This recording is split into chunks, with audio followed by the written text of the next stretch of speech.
Ladies and gentlemen, the tricolor soaring into space after 4 decades. The Axiom 4 mission carrying India's Shubhanshu Shukla and 3 other astronauts successfully launched at 12:01 p.m. IST from NASA's Kennedy Space Center, beginning a 28-hour journey to the International Space Station.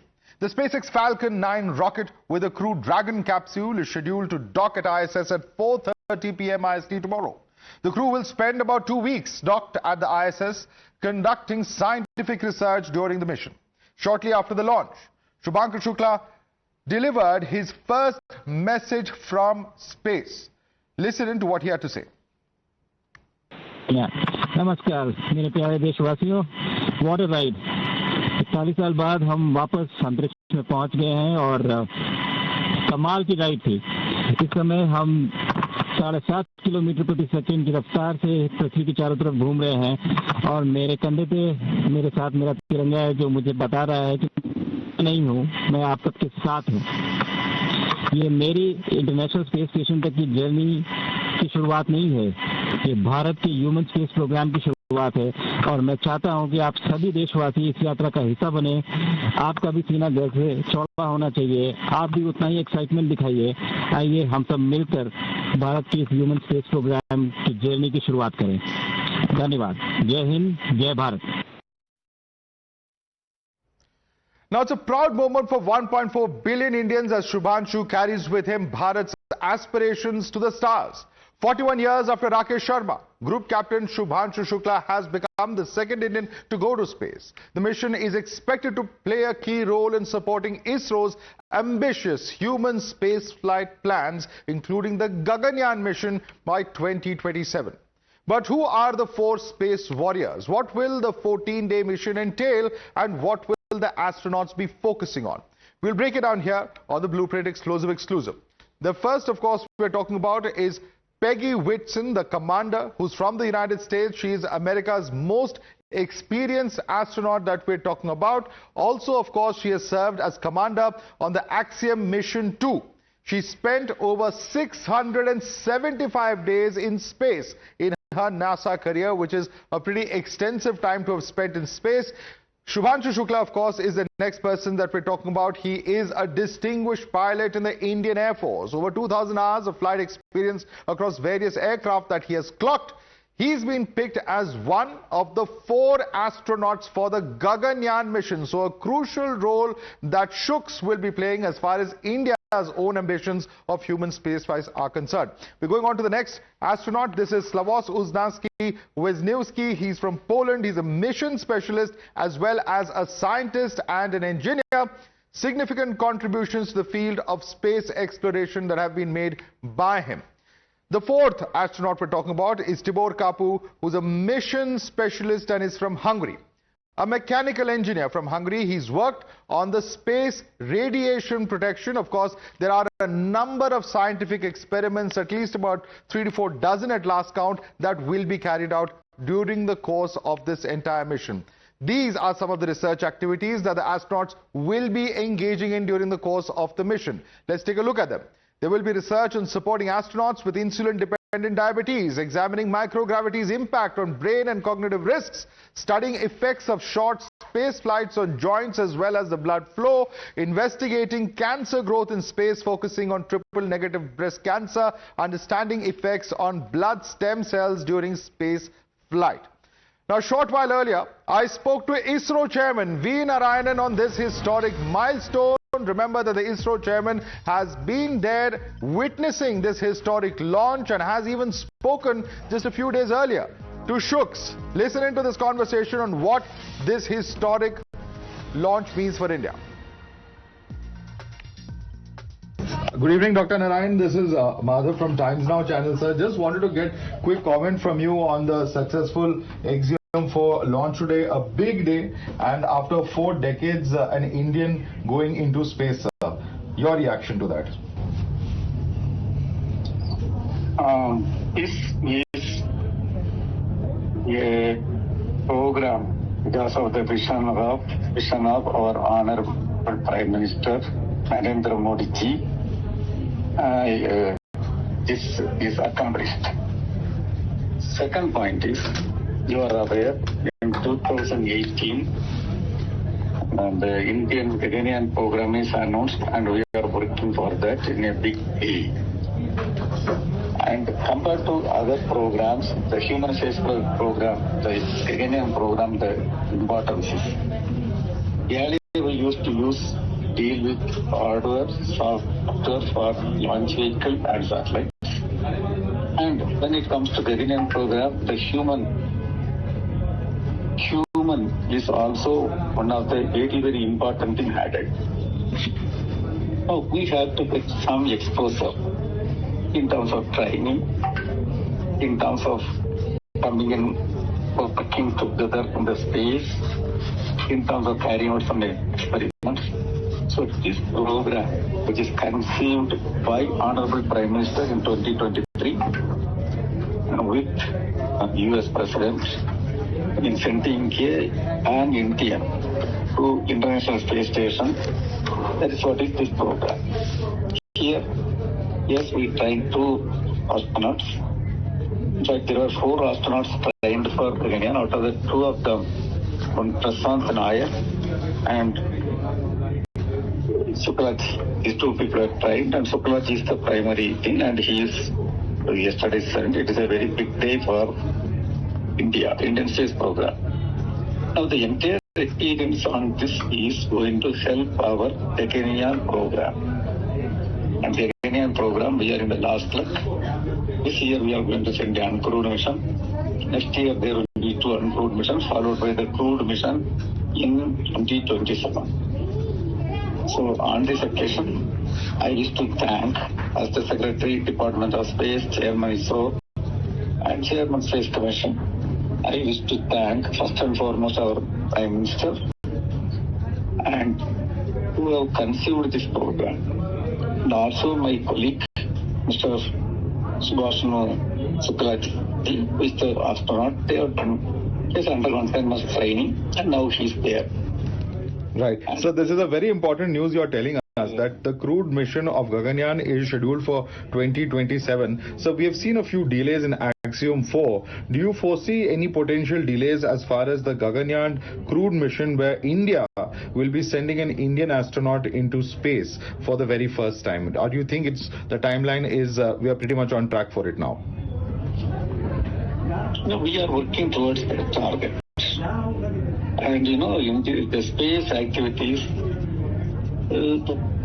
we have to ensure, the Gaganyaan program is concerned, our primary target is ensuring safety of the crew is the primary importance. So just because here there was a delay, there need not be there. We are all working. But then we are working advanced technology, new areas. Always we face challenges. When we face challenge, we have to overcome the challenge, get address all the things. Right now, I'm not foreseeing any change. Joining us at the moment is Mr. Nambi Narayan, former ISRO scientist. Mr. Nambi Narayan, it's a day that many Indians have waited over 41 years for. Your response to this successful launch of Axiom 4 and how important this will be in terms of India's own human spaceflight mission program. Mr. Nambi Narayan.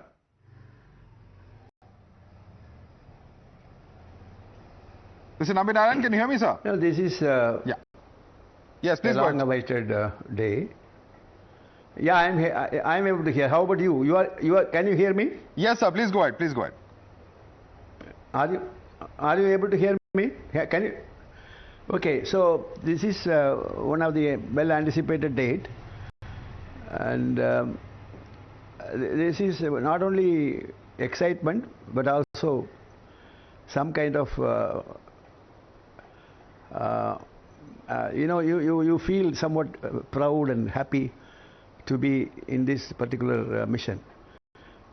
This mission, as you know, is a prelude to Gaganyaan. Gaganyaan, we are planning it in the year 2027. So whatever experience we are earning from this particular launch will be of immense use in our own launch.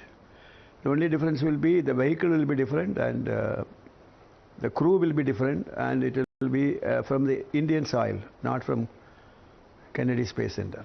Right. So we are now trying to get the experience and exposure to Gaganyaan, which we are planning it for the 2027. Yeah, that's Right. it.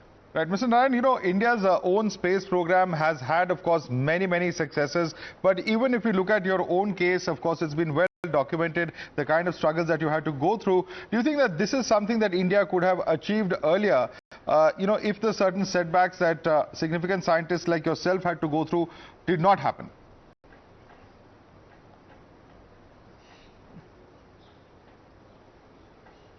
No, certainly we could have achieved earlier. I am not interested in going into various aspects which came in the way. But it is okay. Now we are trying to make up the loss, and if our Gaganyaan mission is successful, then we are still in par with many other nations in the world. And mostly, you know, this is going to be a strategic as well as commercial important project. Now this project also gives you such a amount of confidence in controlling this space. After all, you know very well, now we are going to be ruled by the space only in future. Right, thank you so much. Yes, you are right in saying that we could have achieved it earlier. Right, Mr. Narayan, thank you so much for taking the time out and speaking to us here at Times Now. Let's now quickly go across to Mike Massimino, who's a former NASA astronaut. Mike, thank you so much for joining us here on Times Now. Your excitement, your reaction to today's launch. Of course, every launch is an event in itself. For India, it's a big day because we're seeing an Indian go into space after 41 long years. No, I'm very excited. I was lucky enough to spend some time in India earlier this year in February and visited with school children and some of the leaders of the country, and I knew that there was going to be a lot of great excitement about this, so I feel that connection, and I can just imagine how excited people are in India. I'm very excited for them. I think it's also a great day for the other countries involved, Hungary and Poland getting astronauts in space after many decades, just like India, and I think it's just the beginning for India especially. I think there's going to be some great things to come. Right. How significant do you see this? It's going to be a 14-day mission. How significant is the mission itself? Because there's a long list of experiments that they'll be doing. The mission itself, what is your estimation? I think it's going to be great. You mentioned some of the science that's going to be happening, helping human health, understanding how the body reacts in space, not only in space, but also on planet Earth. And a lot of their experiments that they're doing have to do with things like food production and water and air quality, things like that that have applications in space, but also applications on planet Earth. So I think there's a lot to be excited about, the science part of it and also the exploration part of it, the international cooperation part of it, and the future. This is a big step for India and other countries, and I'm just excited now that to anticipate what will be coming in future missions as well. So this is a huge mission. Right. Now Axiom 4 has finally taken off, but there were a few setbacks or technical difficulties, if I can call it that way, that it did encounter, from the liquid oxygen leak of the Falcon 9 to the pressure anomalies that we saw and that were being reported. How does this really mean, and what are the implications of this in terms of risk mitigation as far as modern space flight is concerned? This is pretty typical of things that happen. You never really know you're going into space until the rocket lights. I was actually down there hoping to see your countrymen and my friend Peggy and the others go to space 2 weeks ago. I was down at the Kennedy Space Center for the launch, and of course that got delayed, and then I came home. So I was able to come home, but they couldn't. They had to stay in quarantine, and everyone had to keep working, getting ready. But this is not that atypical. This happens, and especially when you're putting people in space, you want to make sure everything is just right. So even when there's just the smallest issue, they will hold back the launch. And people will remember if something bad happens. We don't want that to happen. But a delay, we'll probably forget about this delay in a few months. We'll be celebrating the mission and the success of it. This is just part of it. The delays are just part of it. Right. One of the reasons I'm asking you is this huge wait that Sunita Williams had to do in space very recently. And therefore, there will always be that question about whether there can be any kind of recurrence, or do you believe there are enough redundancies and multiple redundancies built in to avoid any such scenario during the course of this entire journey? Well, there's always backups. So there's a way for them to get home at any moment. Even for Sunita Williams, they always had a way to get home in an emergency. But the mission also continues, and it made more sense to keep her on board the station for a little bit longer. They've had some pretty good results with the Dragon spacecraft. So this is a brand new Dragon, by the way, that's going to space. That's why I think they wanted to really make sure it was going to be okay. But every indication is that the spacecraft is working and working well, and the space station's in good shape. So we should expect a full mission. I think that's probably what's going to happen. All right, Mike Massimino, thank you so much for taking the time out and speaking to us here at Times Now. A big moment indeed, and a landmark certainly for the Indian space program, and certainly for the space program of the entire world, given that there are astronauts from across the planet who are part of this mission. Thank you so much for joining us this evening. Slipping into a quick break, more news and updates on the other side.